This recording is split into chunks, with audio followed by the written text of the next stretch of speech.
Bonjour. Je voulais faire une vidéo sur le bonheur, parce que c'est vrai qu'on voit de plus en plus de vidéos sur le bonheur et de gourous qui te disent comment être heureux, comment atteindre une paix intérieure éternelle, et je trouve que c'est un peu des foutaises.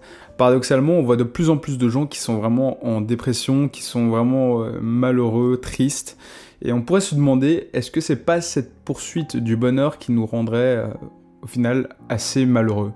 Parce que on court après donc le bonheur, qui est quelque chose d'abstrait, de subjectif, de non tangible et de très égocentré.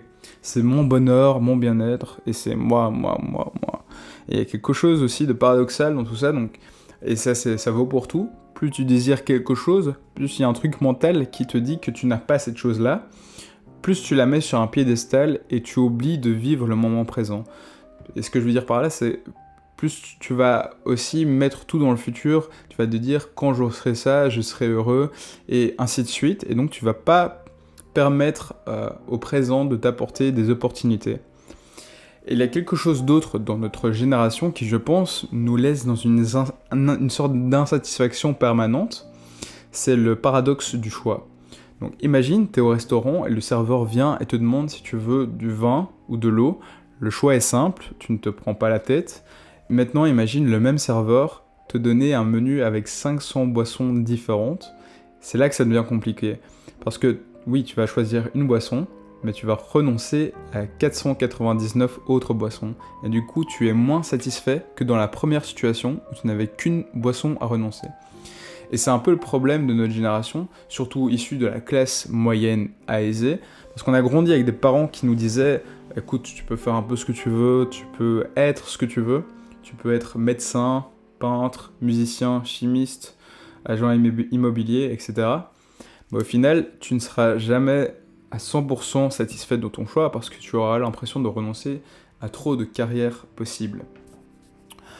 Et du coup, on se pose des questions existentielles très égocentrées. Qu'est-ce que c'est le bonheur? Qu'est-ce que c'est mes passions? Qu'est-ce qui me motive dans la vie? Donc on poursuit nos passions en pensant que c'est les choses à faire, parce que c'est les choses qui nous motivent, jusqu'à ce qu'on se rende compte que nos passions deviennent parfois tellement routinières, parce que dès qu'une passion tu la fais tous les jours, ça devient une routine, et parfois on peut arriver à ne plus être motivé et que cette passion, on la perde complètement. C'est ça qui fait la différence entre ceux qui réussissent et ceux qui abandonnent leurs rêves, c'est leur capacité à persévérer dans l'ennui. Bruce Lee disait « Je n'ai pas peur de celui qui a pratiqué 10 000 coups de pied une fois, mais je crains celui qui a pratiqué un coup de pied 10 000 fois. » Et c'est vrai que c'est fun de découvrir une passion, c'est fun de découvrir un nouveau coup de pied, une nouvelle technique, mais c'est beaucoup moins fun en fait de faire le même coup 10 000 fois, exactement avec la même technique, la même force. Et c'est un peu la même chose avec les passions.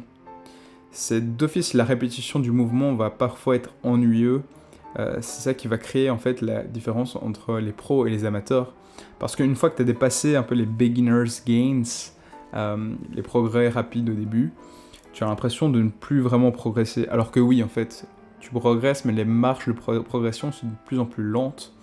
Et en fait, plus tu connais sur un sujet, plus tu avances dans le process, plus tu te rends compte qu'en fait tu ne connais rien. Ce paradoxe du choix est pour moi l'une des raisons pour laquelle les gens cherchent à avoir une vie heureuse, une vie de passion, une vie sans contrainte, mais en fait une vie qui n'existe tout simplement pas. Une vie qui est illusoire. Il y a aussi le principe de dualité dont je voulais vous parler. L'univers est régi par le principe de dualité qui est la polarisation de deux éléments opposés mais qui sont complémentaires. L'un ne peut pas exister sans l'autre, donc le proton et l'électron, pôle sud et le pôle nord, le ciel et la terre, le yin et le yang, le chaos et la paix, la souffrance et le bonheur. Ces éléments opposés coexistent et s'influencent mutuellement. Selon Nietzsche, le chaos est une force créatrice, une source de nouveauté, et à partir du désordre et de la confusion naît quelque chose de beau. La paix intérieure est atteinte lorsque l'individu a intégré et surpassé ce chaos. Nietzsche nous indique qu'il faut accepter la vie telle qu'elle est, avec ses moments de paix, de chaos, de perte, de réussite, de souffrance et de bonheur, d'ombre et de lumière. et ainsi accepter la souffrance revient aussi à accepter le bonheur. Il faut donc accepter l'inévitabilité de la vie, avec ses hauts, avec ses bas, et aussi la finalité de la vie, la mort. Avoir peur de la mort revient à avoir peur de la vie. Si tu as peur de mourir, tu auras peur de prendre des risques, et prendre des risques, c'est la seule façon de réellement vivre, de sortir du confort qui est le poison de notre génération et qui interfère avec notre réelle nature humaine.